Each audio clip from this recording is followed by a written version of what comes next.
Good morning, everyone. Welcome back to the shop. I'm Meredith with Madam Diesel, and today we're going to do a two-in-one. I'm going to do a Q&A for you guys, and several people who saw me paint that were asking for a video, like a time-lapse video of painting. Never mind the insulin pump in the background. But they want a time-lapse painting, and I've got a couple more painting projects. I've got to make a sign for the front of the shop, and I want to paint my toolbox hutch.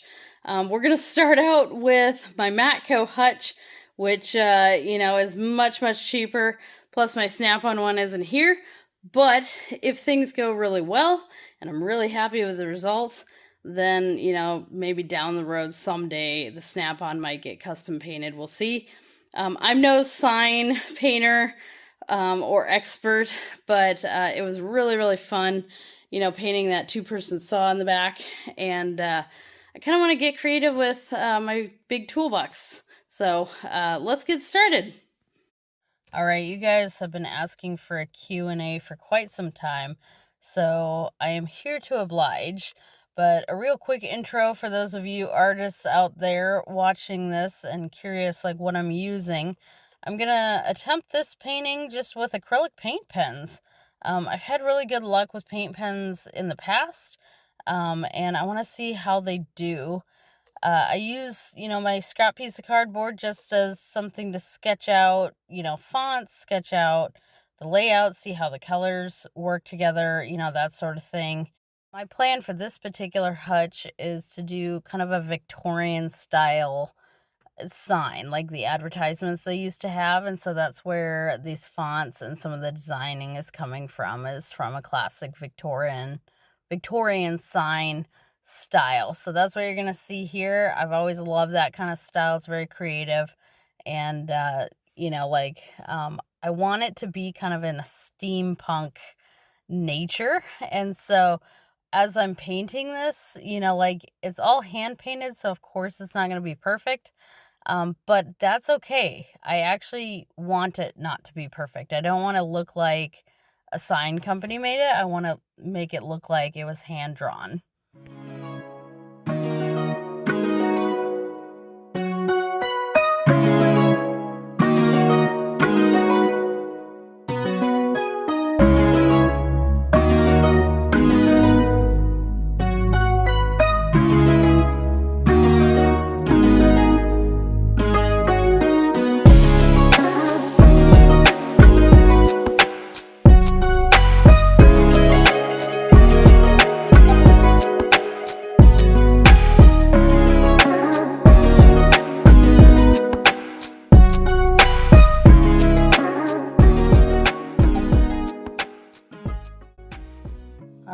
Several months ago, I put out a poll, and several of you guys asked. One of the biggest questions was, Meredith, how did you get started, and how did you afford to get started with your business? And the answer to that was, I actually started mobile work, and mobile was cheap. I already had, a lot of tools from working at various shops. And even though I didn't have a pickup truck, I was able to pick up a pickup truck for like $2,000 or something. And I was strictly mobile for the first several years. And so I kept my overhead as low as I could. I also had moved onto my sailboat from an apartment. And so that eliminated a ton of cost in terms of rent. Since I live by myself, paying rent by yourself without another income can be really pricey. And that allowed me to start investing in the business and buying, specialty tools and stuff like that. It wasn't until many years later that I even thought about renting my first shop, so that expense was not part of the game. Question number 2, which is super closely related to the first question, was when did you get your shop, Meredith? And why did you get a shop instead of just staying mobile? And really, the reality was I had always wanted a shop. When I got started, I wasn't quite sure how to afford a shop quite yet.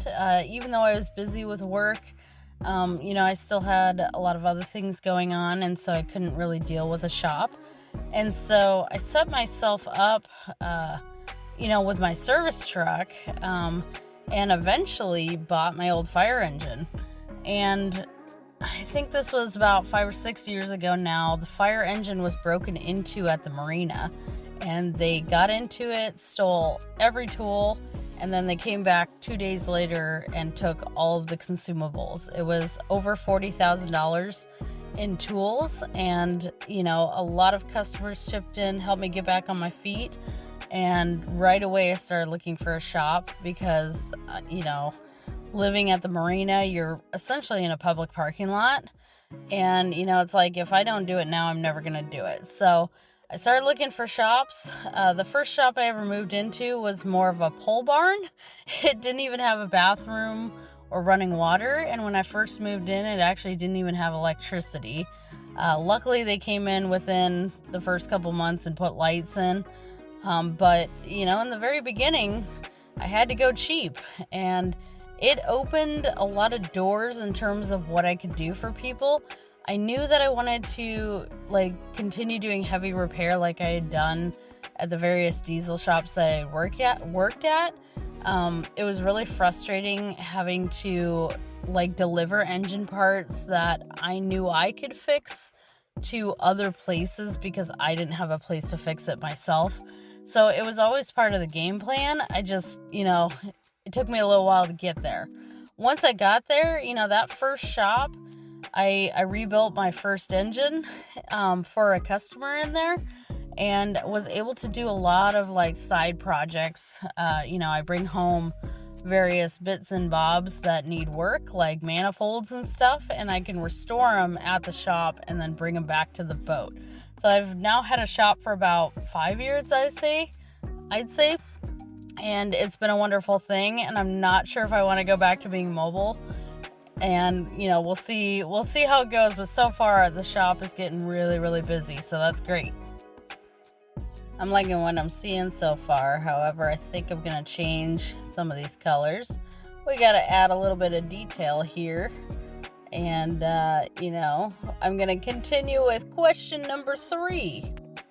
The third question is a really awesome one, and that's, Meredith, how do you work on engines you've never seen before? If somebody calls you to diagnose something and you show up and it's a totally different engine than what you're used to.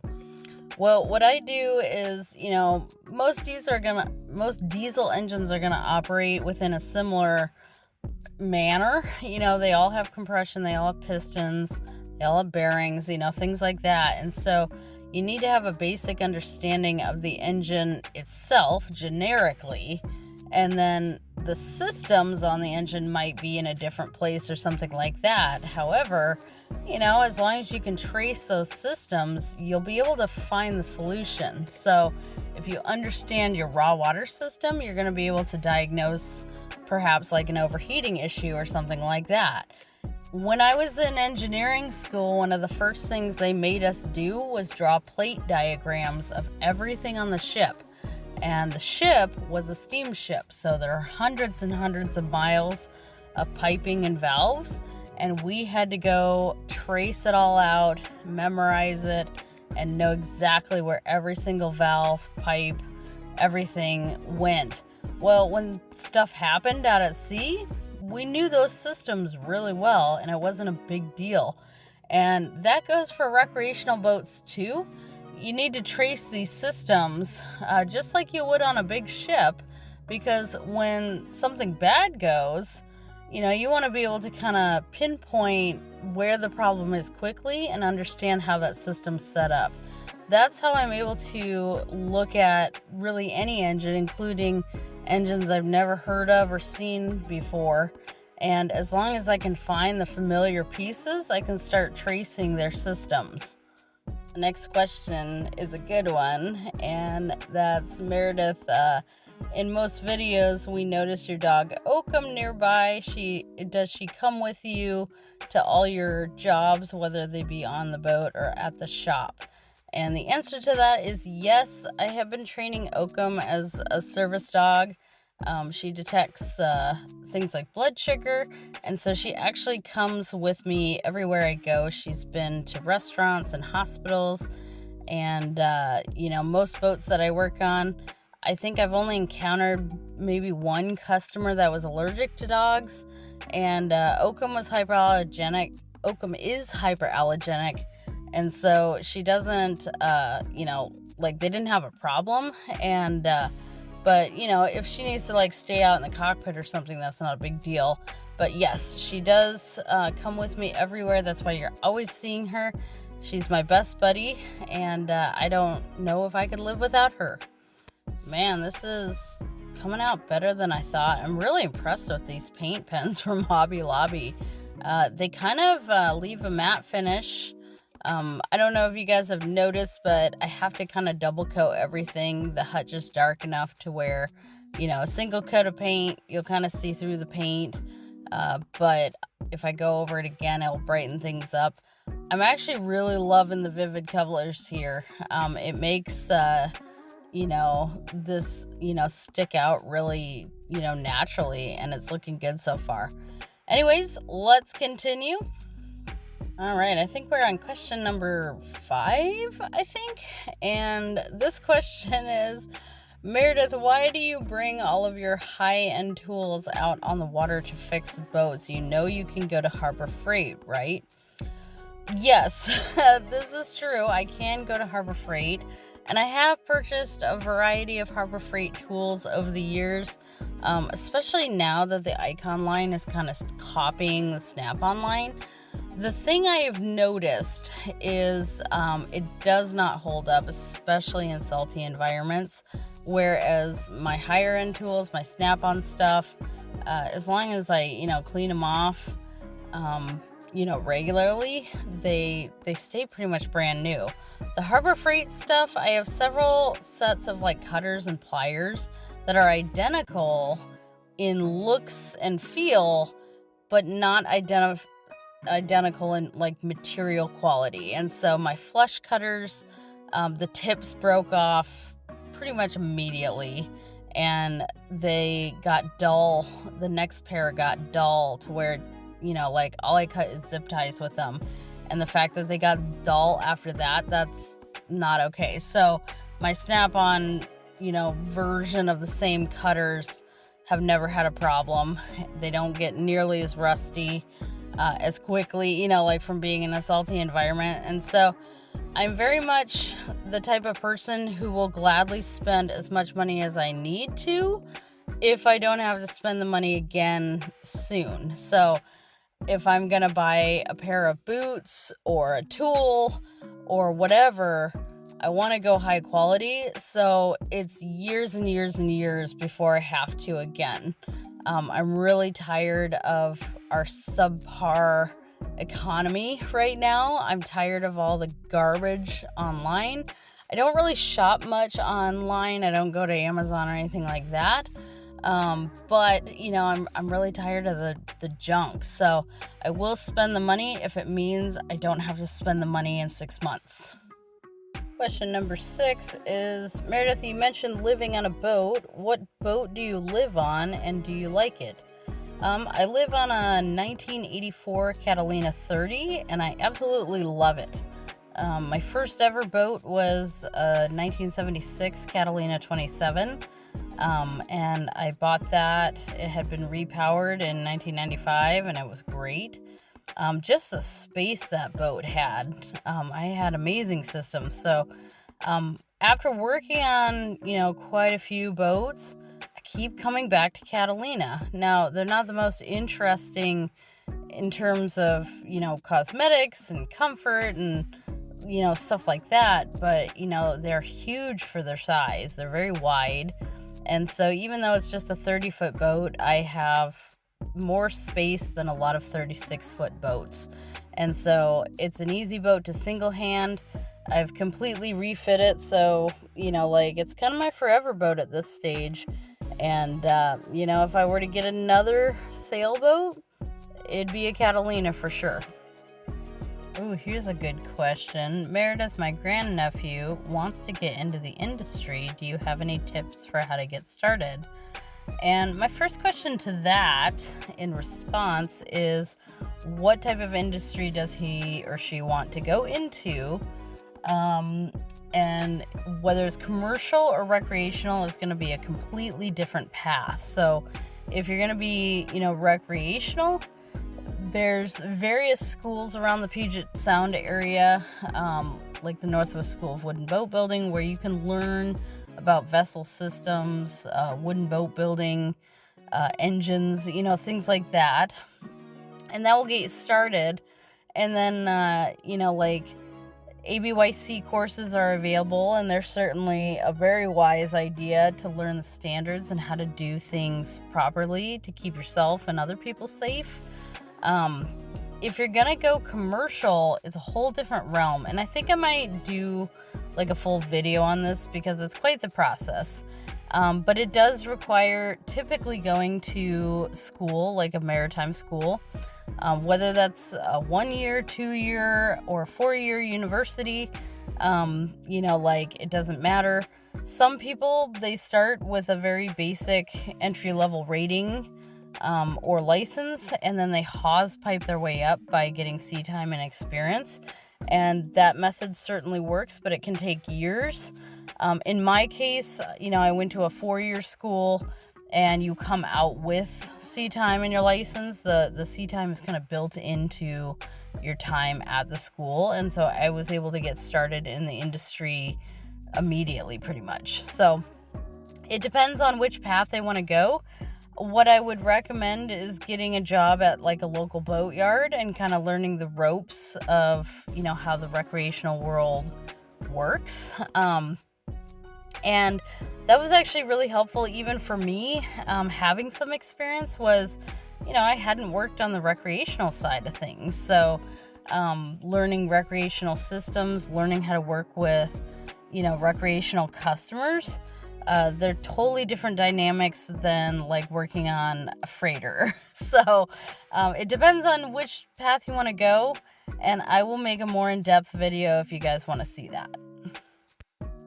Ugh, man, these stupid gears were kind of hard to figure out how I wanted to do them and make them look good. Hopefully you guys are enjoying the speed laps. I think we got time for one more question. Meredith, how did you get started in this industry? We don't see many women. And how's it going? Well, it is going pretty good. When I was, I think, 4 years old, we were at a family friend's house, and he sparked the curiosity by handing me a carburetor out of an old Carmen Ghia. And I tore that thing apart and was just obsessed with all the little nuts and bolts. And I still remember doing that. In fact, our family friend still has the carburetor. And, that's what kind of got everything started. Everything hasn't, of course, been smooth. There's always people out there that will be threatened by me. But all I can do is, continue learning, continue doing my best, and have fun with it. It's finally starting to turn around. And, people are starting to really, recognize that, I do actually know what I'm talking about. So I haven't had too many issues, especially with self-employment. But I certainly, it was a struggle getting started. I'm finishing up some final details here, and we are almost done. I'm really excited to show the final thing to you guys. It's going to look good. Man, that came out kind of just the way I wanted it to. It has a very steampunky nature, and you can totally tell the box is mine.